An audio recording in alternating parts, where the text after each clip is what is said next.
Hey guys, what's up? This is Jason TheRedHeadHenry, and today I actually have a soda with me while I do this tutorial, so I can stay hydrated and not have a scratchy voice. So I'm excited about that, and I'm ready to start in this tutorial now. So let's go ahead and take a look at what we're going to be creating today.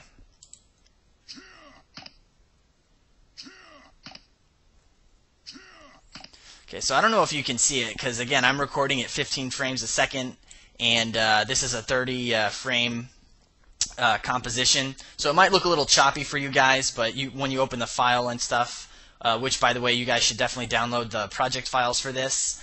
When you download it and open it up in RAM Preview, it'll look a lot smoother. So definitely check that out. But I like to call this kind of like the bounce effect because he's starting off static, and then as he changes poses, he kind of does this scaling down, and then he kind of pops back up, and then here it's like he's standing straight up, he kind of moves up and then goes back down and then pops back up into his static position.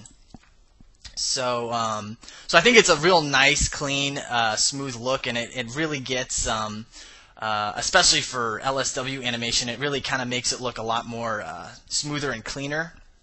So I'm just going to go ahead and do a new project.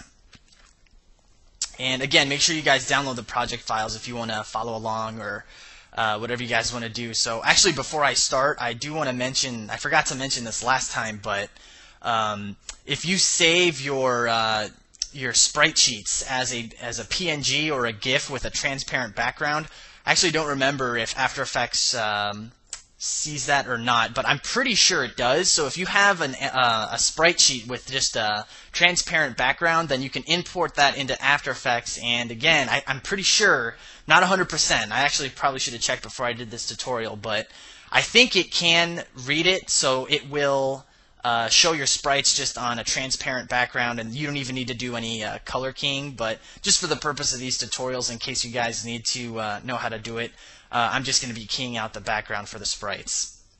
So let's go ahead and get started with this tutorial. It's actually going to be fairly quickly today, or a fairly quick tutorial today. I'm actually going to snag a drink of this soda before we get started. I don't know if you guys can hear that or not, but it might be kind of disgusting. Alright, so let's go ahead and get started here. We're going to go up to Composition, New Composition. And we're going to call this Main Comp. 640, 360, 16 by 9 is checked, square pixels 30, and it's going to be a 2-second long animation. And you're just going to go ahead and say OK. We are going to now make another composition, and we're going to call this Audio. Same thing, 640, 360. Everything needs to be the same here. Okay, so now I'm going to go ahead and import in all of my files. So Control I, and you guys will have this in the little zipped file that you can download. Just go ahead and click Open, and then kind of get this all organized in here. So again, I'm going to create a new folder like we did last time. I'm going to call this Comp. Create another one, call it Audio. Create another one, call it Sprites. And create one more and call it BG. Okay, so I'm going to move my audio files into the audio folder. I'm going to move my two compositions into the composition folder. And I'm going to move my sprite into the sprites folder and my background into the background folder. And for this animation, we're using Piccolo, so I'm just going to color code him as green. And the background, we are going to go with just like a sandstone. That's fine. For the compositions, I'm going to make the audio gray, so none. The audio is fine, so that's good. Okay, so the first thing we're going to want to do is, actually, if you notice here, we're in our audio composition. Go back to your main composition, and we are just going to throw in that audio composition. Okay, so that's in there. Now we are going to throw in the background. So just drag that right in, right on top of the audio. I'm going to scale this up by hitting S on the keyboard. That's looking fine. And I'm actually going to do kind of a quick kind of a side tutorial, I guess, here. I used to get a lot of messages like, how do you blur out the background and still have the foreground kind of pixelated? I mean, there's different ways you can do it, but this is the way I like to do it. So you have this background layer, right? So I'm just going to hit CTRL D on my keyboard, and that duplicates the layer. Okay? So now I'm going to come up here and draw a mask around just the background. Okay, that's fine. So now we have a mask on this layer here. So now I'm going to go up to Effect, Blur and Sharpen, and then just do a garrison blur. I don't know what that is. And we're just going to bump that up to about 2. And okay, so we're going to leave this layer as just a solid line. We're going to make this one a dotted one. So now I don't know if you guys can tell from the quality of this video, but it's kind of blurred out background, and now you got this nice kind of pixelated tournament stadium floor. So that's looking pretty good. So now what I'm going to want to do, just to make things simple, I'm going to merge these two background layers into one layer. So we're just going to hold down Shift to select both of them, and we are going to go up to Layer, Pre-Compose, move all attributes into the new composition, and just call this new composition BG. And say OK. So now if you go over to your project bin, it should be right there in the comp. Yeah, how about that? Okay, so that's looking good. And again, if you wanted to open this up, you can just double click it, and now you can see it's open in the composition here. You can mess with it there if you wanted to. So I'm going to close that because we don't need it anymore. So let's get Piccolo in here. He's kind of lonely over there, all by himself in the project bin. I'm going to scale him up to 500. Just going to kind of move this over. Get him looking nice and crisp. Go up to Effect, Keying, Color Key. We're just going to key out that background like we did last time for Goku. And then we're just going to draw a mask simply around his basic standing pose. And again, I want to thank Angry Boy for allowing me to use his sprites in this. You guys should definitely head over to his site. It's spritingonawhim.tk. So I'll have the link in the description of this video also. So we are going to, the first thing we're going to do is actually position him right in the middle.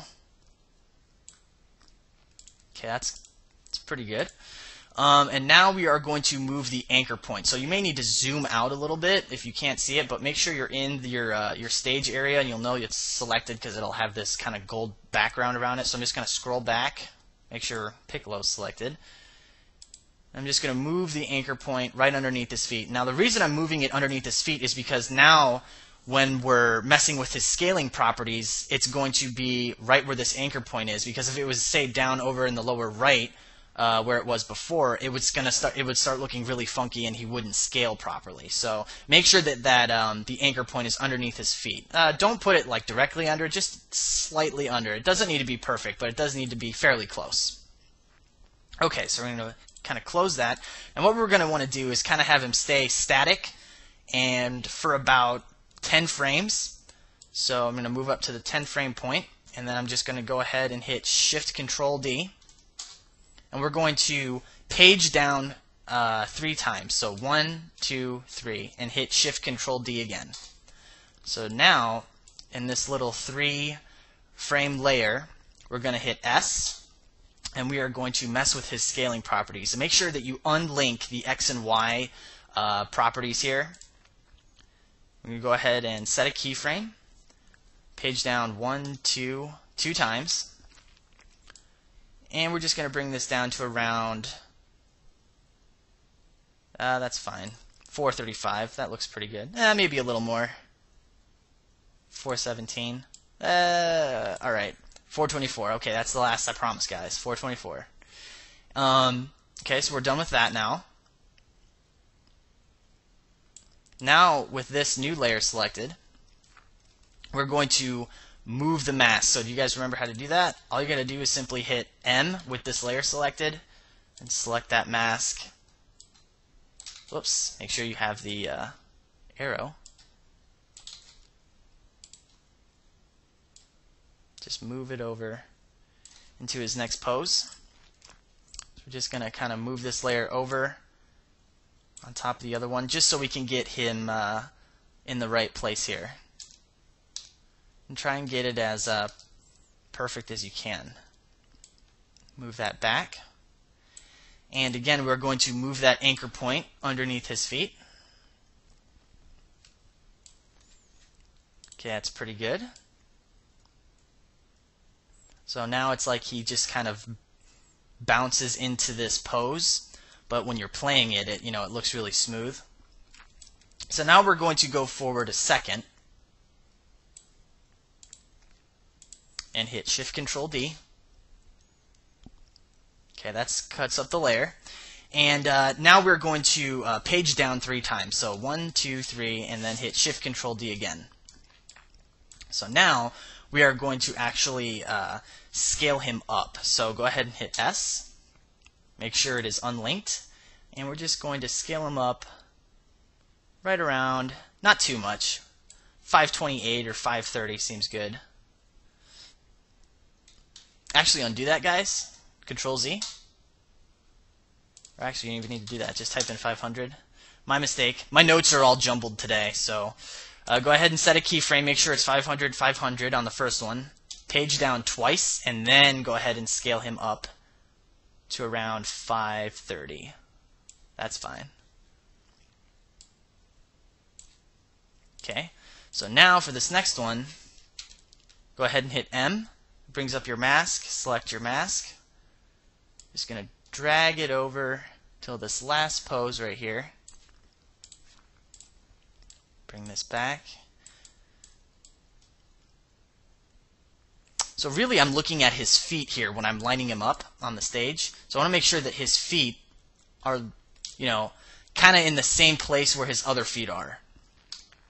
So that's good. I mean, you don't want to have it too low because then it looks like he's shifting too much, or too high because then that, again, looks like he's shifting too much. So you want to make sure that it's kind of even. So that looks about good right there. Just going to move that back. Now we're going to go ahead and hit S on our keyboard with this last layer selected here. Gonna go ahead and hit the keyframe, and let's see here. We're going to page down 2 times. 1, 2. Okay. Now we are going to make sure this is unlinked also. We are going to have him going down to around 450. Yeah, bring it up a little bit. 460. And then page up 1 time, and then go ahead and set a keyframe for 500. So I'm just going to type in 500 here, hit enter, and then that sets a keyframe automatically. So let's go ahead, before we add this audio, and take a look at what we have here.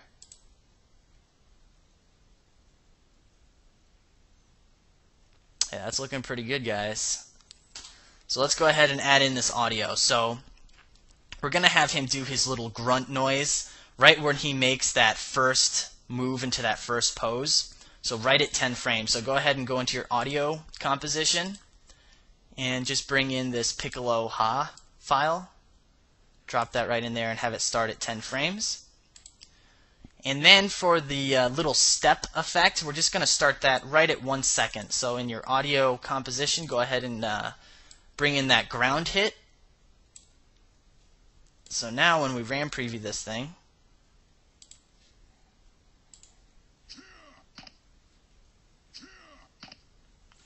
and also if you want to turn up the volume of say your audio, you could do it separately in your audio layers, or in your audio composition for each different sound effects by hitting L. But since we have all of our audio in one layer in this main comp, we're just going to go ahead and do it here. So go ahead and hit L with this audio layer selected. So that brings up your level properties. You can also bring down the waveform too, if you wanted to. And with your audio levels, go ahead and just bump it up to around 4. RAM preview this thing again. Should be much louder this time.